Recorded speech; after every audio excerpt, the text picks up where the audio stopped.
Así que arrepentíos y convertíos, para que sean borrados vuestros pecados, y vengan de la presencia del Señor tiempos de refrigerio. Y Él os envía a Jesucristo, quien os fue antes anunciado, a quien de cierto es menester que el cielo lo retenga hasta los tiempos de la restauración de todas las cosas que habló Dios por boca de sus santos profetas, que han sido desde tiempos antiguos. Con ustedes, su programa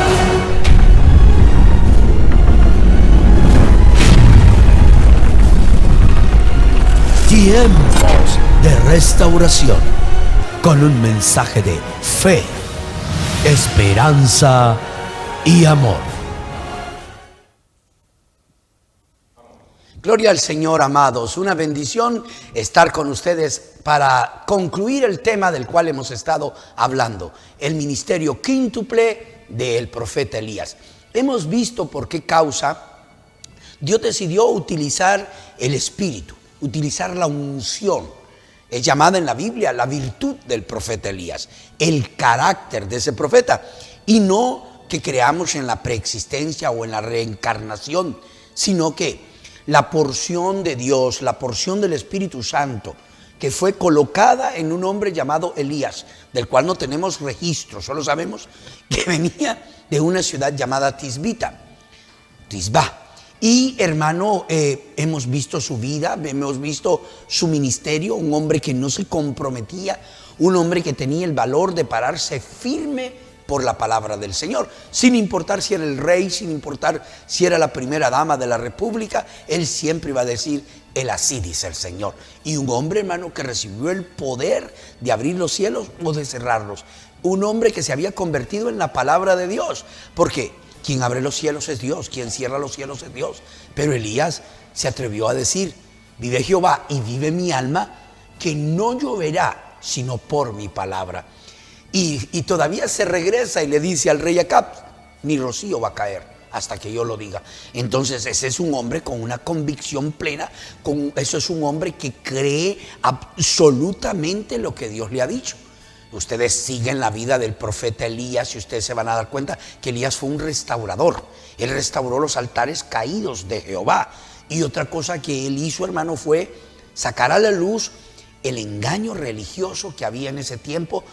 400 profetas de Baal los llevó allá al Monte Carmelo, tuvieron un reto en el Monte Carmelo. Ustedes se acuerdan, los profetas de Baal que estuvieron adorando y que hicieron sacrificio y se sajaron, hermano, pidiéndole a Baal que aceptara. Y Elías burlándose de ellos: griten más fuerte, quizá está dormido, anda viajando, está por ahí en algún lugar. Y luego mandó que le echaran agua al sacrificio de él, a la leña, que llenaran una zanja de agua. ¿Sabe por qué?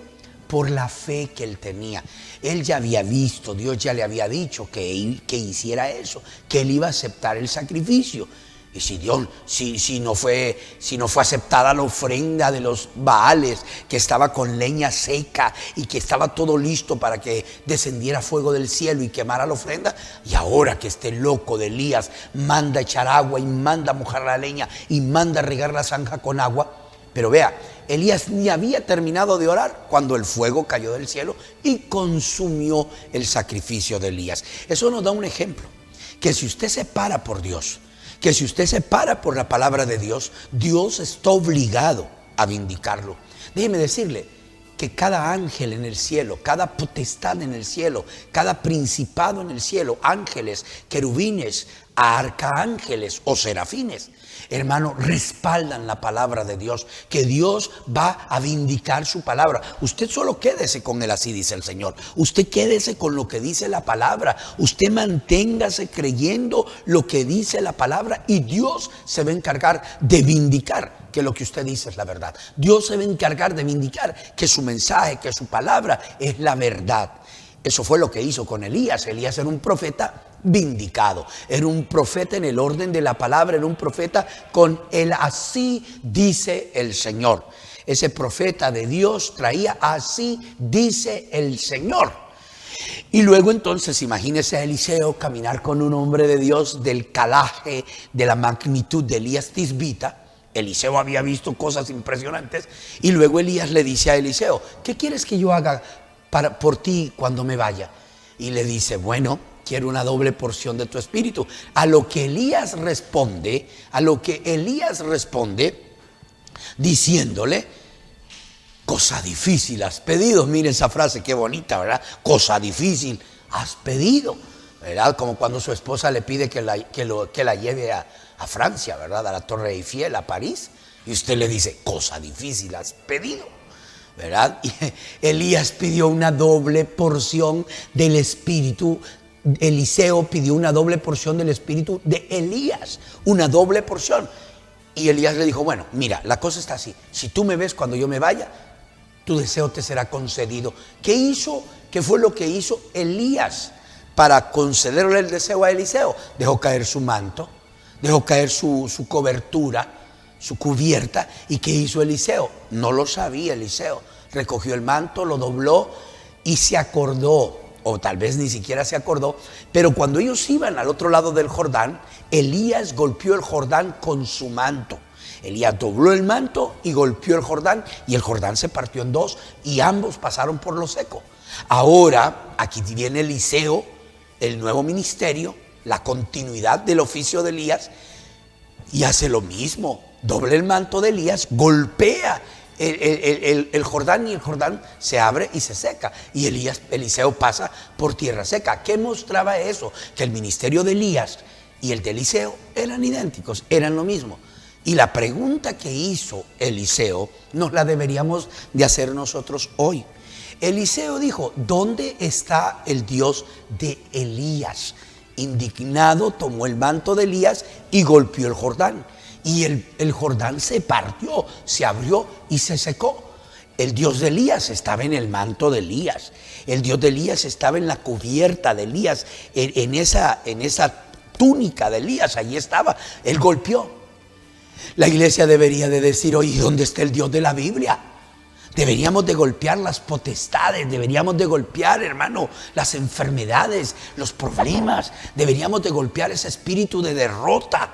Deberíamos de golpear esas cosas que están, hermano, teniendo a la iglesia en estampida, teniendo a la iglesia en derrota. Si tenemos al Dios de la Biblia, si tenemos la Biblia, si tenemos la palabra de Dios llena de promesas, hermano, ¿no cree que deberíamos de hacer lo que hizo Eliseo? Volvió al Jordán, tomó el manto de Elías, lo dobló y golpeó el Jordán y gritó diciendo: ¿a dónde está el Dios de Elías? Como iglesia, como ministros, hoy deberíamos de estar haciendo lo mismo. Deberíamos de estar diciendo: ¿dónde está el Dios de la Biblia? ¿Dónde está el Dios de los profetas? ¿Dónde está el Dios de los apóstoles? ¿Dónde está el Dios de la iglesia que escribió un libro de los hechos? Escribieron un libro dentro de las Sagradas Escrituras, una iglesia llena del Espíritu Santo, una iglesia que estaba viviendo de toda palabra, de toda verdad que es salida de la boca de Dios, una iglesia que creía desde el Génesis hasta el Apocalipsis. O como dijo Sambo, aquel negrito que se convirtió al evangelio en la zona agrícola del estado de California, ahí por Los Ángeles. Le preguntaron a Sambo, andaba una Biblia más grande que esta, hermano, le quedaba enorme, y le preguntaron en la plaza del pueblo. Sambo le dice: ¿tú no sabes ni leer? ¿Para qué caminas esa Biblia? Y Sambo dijo: bueno, yo no sé leer, pero yo la creo. ¿Tú crees esa Biblia, Sambo? Y Sambo dijo: de cuerito a cuerito, de cuerito a cuerito. Ni siquiera dijo de Génesis, Apocalipsis, dijo de cuerito a cuerito. Si somos una iglesia que cree la palabra, y si esta palabra es verdad, y es verdad, la Biblia dice que la palabra de Dios es viva y eficaz, no está muerta. Entonces podemos decir: ¿dónde está el Dios de los apóstoles? ¿Dónde está el Dios de la Biblia? ¿Dónde está el Dios de aquella iglesia que escribió un libro de los hechos? Eliseo regresó e hizo eso. Le aseguro que si tenemos esa clase de fe, vamos a mantener al diablo en estampida. Vamos a mantener la enfermedad fuera de nuestros parámetros. ¿Qué no dice la Biblia? Plaga no tocará tu morada. ¿Qué no dice la Biblia? Abriré las ventanas de los cielos y derramaré bendiciones hasta que éstas sobreabunden. Entonces, vayamos aquí a esto. Mire lo que dice, ministerio quíntuple del profeta Elías, ¿verdad? El primer Elías fue este Elías de Primera de Reyes. En Primera de Reyes aparece el primer Elías, Elías Tisbita, el primer Elías. Luego en Segunda de Reyes, del capítulo 2, del verso 1 al 14, es cuando Eliseo pide una doble porción y la recibe. Lo último que hizo Elías al irse fue lo primero que hizo Eliseo al regresar. Pero Dios preserva ese carácter, Dios preserva esa unción que estaba sobre Elías Tisbita. Ahora Dios va a usar esa unción por tercera vez en un niño nacido profeta llamado Juan el Bautista. Su padre, su madre habían muerto, él se había criado en el desierto como un nómada, pero él era el mensajero de Malaquías capítulo 3, el mensajero que va delante de su faz. También él era Malaquías 4, versos 5 y 6, porque esa escritura también se cumplió en Juan el Bautista. Por eso es que el Señor Jesucristo en Mateo 17, 11 habla de un Elías futuro que ha de venir.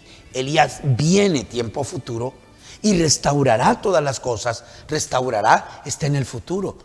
No dijo Elías ya vino y restauró, dice Elías ya viene. Elías viene primero y restaurará todas las cosas. Está hablando en el futuro. Nuestro Señor Jesucristo habló del Elías prometido a nosotros los gentiles, porque justamente antes de la segunda venida de nuestro Señor Jesucristo, Dios iba a enviar el espíritu y la virtud del profeta Elías. La usó en Juan el Bautista, Lucas 1 del verso 5 al 25. Ahí hay una cita donde dice que este niño vendría con el poder y la virtud de el profeta Elías, con el poder y la virtud del profeta Elías. Veamos esta aquí en Juan. Dice, miren, gloria al Señor. Gloria al Señor. Mire lo que dice. Dice, y hará que muchos de los hijos de Israel se conviertan al Señor Dios de ellos, e irá delante de él con el espíritu y el poder, con el espíritu y la virtud. Cuando aquella mujer tocó el borde de sus vestiduras, Jesús se volteó y preguntó, ¿quién me ha tocado? Pedro le dijo, todos te tocan y tú preguntas quién te ha tocado. Y el Señor dijo, no, alguien me tocó de manera diferente, porque yo sentí que poder salió de mí, que virtud salió de mí. Entonces en Juan el Bautista estaba el poder, estaba la virtud que tuvo Elías Tisbita, el primer Elías. Si ustedes leen la Biblia, leen allá en Primera de Reyes y luego leen en los evangelios la vida de Juan el Bautista y la vida de Elías Tisbita, ustedes van a ver que son similes, que son dos profetas similares, que sus ministerios, hermano, son paralelos, ¿verdad? La similitud es increíble. Entonces, ¿qué dice? E irá delante de él, delante del Señor, con el espíritu y el virtud, el poder de Elías, para hacer volver los corazones de los padres a los hijos, para hacer volver los corazones de los padres a los hijos, como lo necesitamos hoy, ¿verdad? Cuando los padres no aman a sus hijos. Si lo amaras, no le regalarías esa tabla. Le regalas esa tabla para que no moleste, para que cuando tú vienes del trabajo puedas ver los partidos de fútbol o sentarte a descansar y lo mandas a él al cuarto. Vaya, juegue con la tabla, vaya, vea Pokémon, vaya, vea. Porque no lo amas. Si lo amaras, ese tiempito cuando tú llegas sería para tirarte al suelo, a jugar con él, para jugar en el sofá, hermano, para que él te disfrute y para que tú lo puedas disfrutar a él.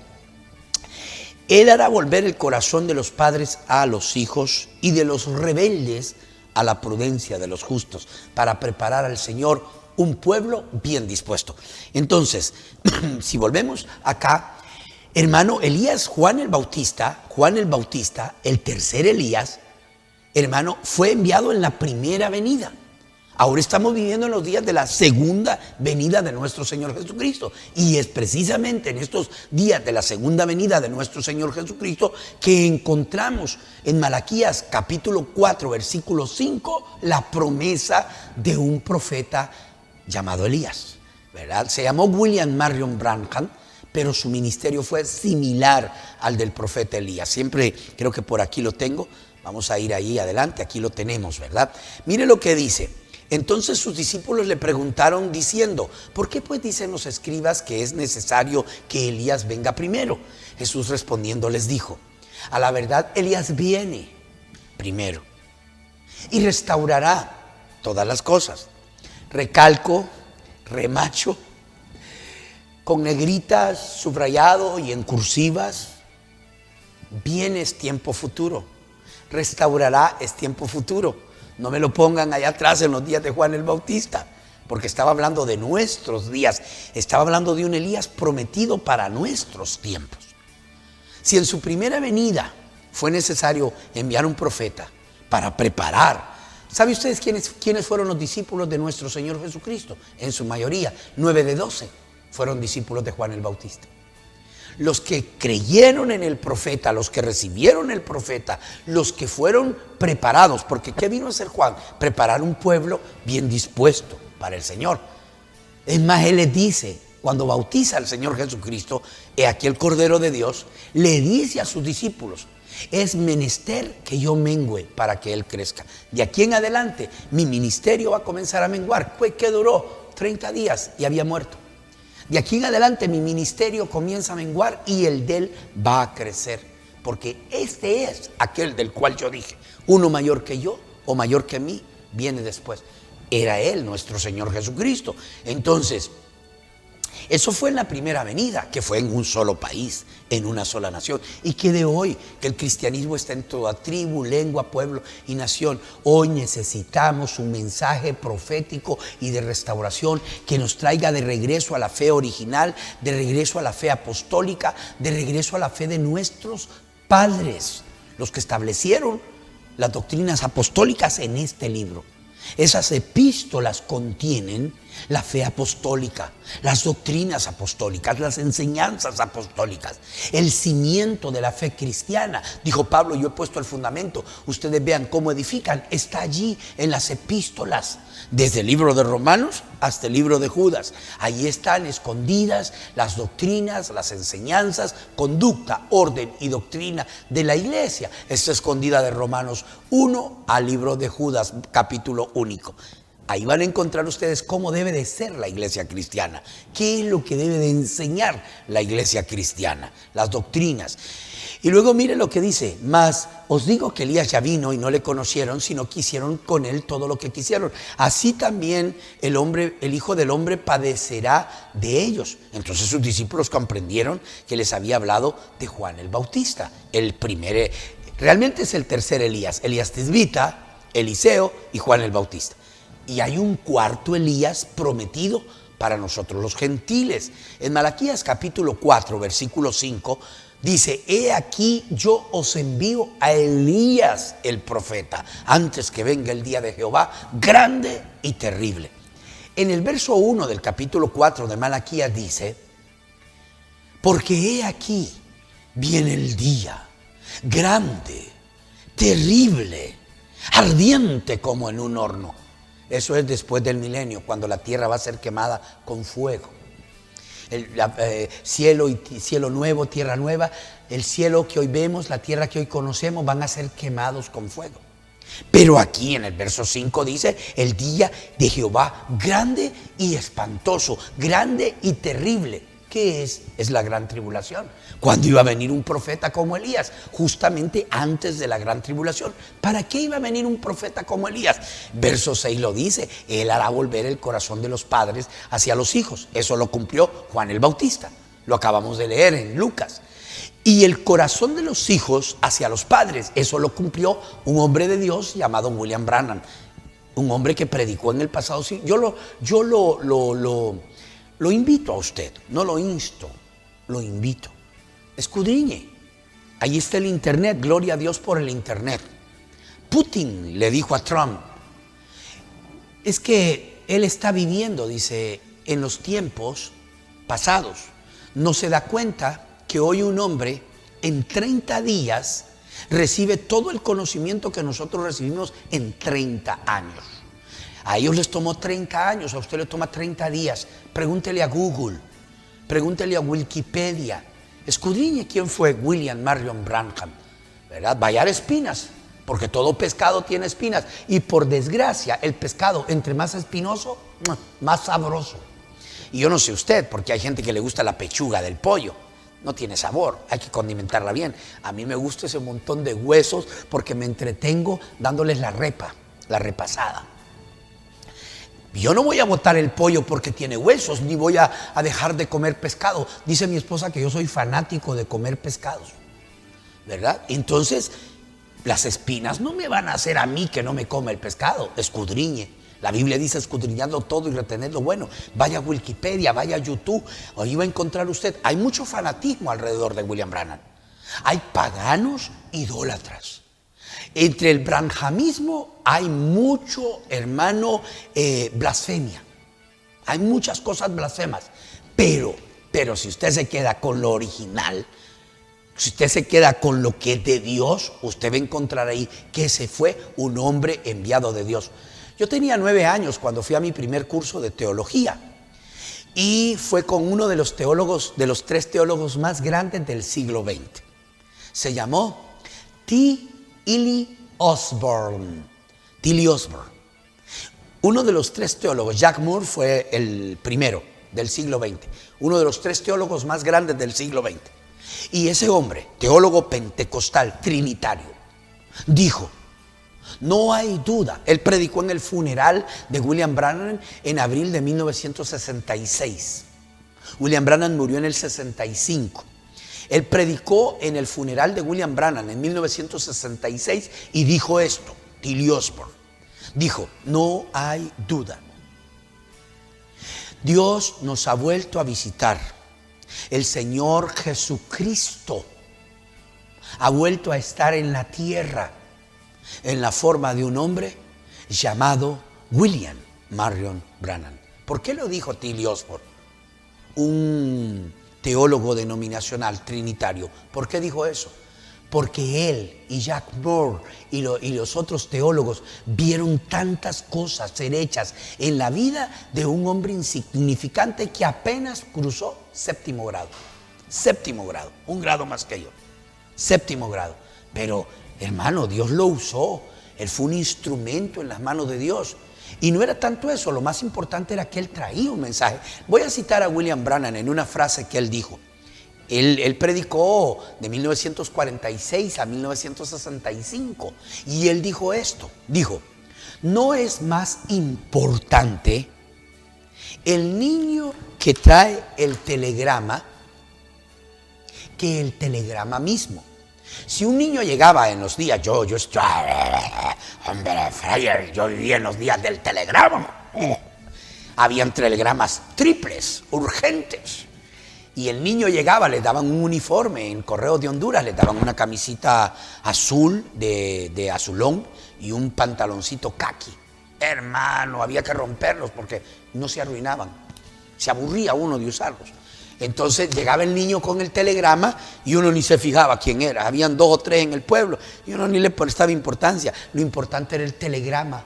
Lo importante no es William Branham. Él solo fue el niño que trajo el telegrama y está muerto. Gloria a Dios. Lo importante es el mensaje.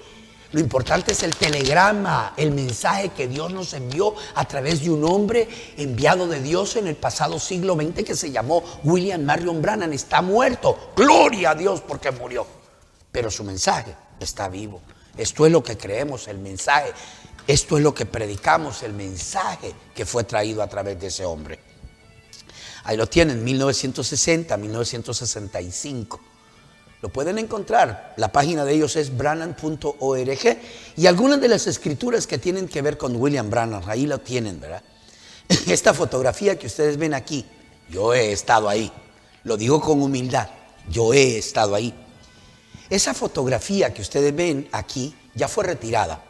Pero cuando yo estuve antes de Obama en Washington, D.C., hay un museo, se llama el Museo de Arte Religiosa. Usted entra aquí, hay un pasillo que dobla hacia allá. Al fondo del pasillo hay una fotografía así de grande, 8 por 11, y tiene una lamparita que la alumbra. Y abajo tiene un documento de la FBI, firmado por George Laser, el director de documentos dudosos de la FBI. ¿Y sabe qué dice? Esta fotografía fue tomada en Houston, Texas, en 1950. Y esta luz que ustedes ven aquí, el negativo fue autenticado por la FBI. Está guardado, porque ya la retiraron la fotografía y el negativo. Está guardado en un lugar, hermano, climatizado de documentos históricos de los Estados Unidos. Hoy hay que pedir una solicitud, hay que conseguir un permiso y te lo dan para ir, y abren la gaveta, todo climatizado, con guantes, con pinzas y con un personal especial, y te lo sacan y te lo ponen en una mesa para que la puedas ver. Esa fotografía estuvo por décadas en el Museo de Arte Religiosa de Washington, D.C., al lado izquierdo de la Casa Blanca. Y hermano, ¿sabes algo? Dice, este es el primer ser sobrenatural que alguna vez haya sido fotografiada. Dice el documento de la FBI, esta fotografía no fue retocada. Esa luz estaba allí en el momento en que la fotografía fue tomada. Ese fue William Branham, un gran hombre, se los aseguro, ¿verdad? Que Dios reprenda, que el Señor conjure a ese montón de paganos que han hecho de William Branham un Dios. Porque él era un hombre igual que nosotros, un hombre sencillo, humilde, de corazón. Se lo digo con mi mano puesta en la Biblia. Si William Branham estuviera vivo y estuviera aquí, estuviera condenando a todo ese montón de branhamistas, paganos, idólatras, que lo único que sirven es de estorbo. Lo único que han traído es reproche y vergüenza a la vida y al ministerio de un hombre que fue enviado por Dios, un gran profeta. Pero por ustedes la gente no cree, y por ustedes la gente tropieza en ese hombre de Dios llamado William Branham. No sé cuánto tiempo tengo, pero quiero entrar a la siguiente etapa, y la etapa final. El último Elías es Elías Tisbita. Elías Tisbita, el primer Elías, aquí concluyo. El primer Elías no terminó su ministerio, como Moisés no terminaron su ministerio. Moisés murió en Pisga, resucitó y los ángeles se lo llevaron. Y Satanás andaba buscando el cuerpo, y Israel, no hay tumba de Moisés. Es que Moisés murió, resucitó y se lo llevaron, y tiene que volver a venir a morir. Y usted dice, un momento, murió, resucitó y tiene que volver a venir a morir. Lázaro murió, resucitó y volvió a morir. Así de simple. Moisés resucitó en un cuerpo mortal, y Elías, que fue llevado así como estaba, le ha crecido la barba a Elías. Elías fue llevado en un carro de fuego. Los dos tienen que regresar. La gran tribulación dura 7 años. La semana 70 de Daniel solo le quedan 3 años y medio de profecía. Moisés y Elías descienden al final, es decir, allí al inicio de los últimos 3 años y medio. Los últimos 3 años y medio de la gran tribulación no tienen nada que ver con los gentiles, es con la casa de Israel. Se llama el día de aflicción de Jacob, y ahí bajan Moisés y Elías. Ahí regresa Elías Tisbita para terminar su ministerio. Esa es la 5ª vez que Dios vuelve a usar el espíritu, el poder y la virtud de un gran profeta llamado Elías. Primero fue Elías Tisbita, luego Eliseo. Cientos de años después vino Juan el Bautista. En pleno siglo XX, Dios puso esa unción en un hombre llamado William Branham, y al final de la gran tribulación, en los últimos 3 años y medio, Elías, el primer Elías, Elías Tisbita, desciende a la tierra, regresa a la tierra para terminar su ministerio. Sellar 144,000 judíos, 12,000 de cada tribu, y traer a Israel a una conversión e introducir al Mesías, introducir a Cristo. A todos, este es el fin de ese tema. Ministerio quíntuple del gran profeta Elías. Que el Señor Jesucristo les bendiga.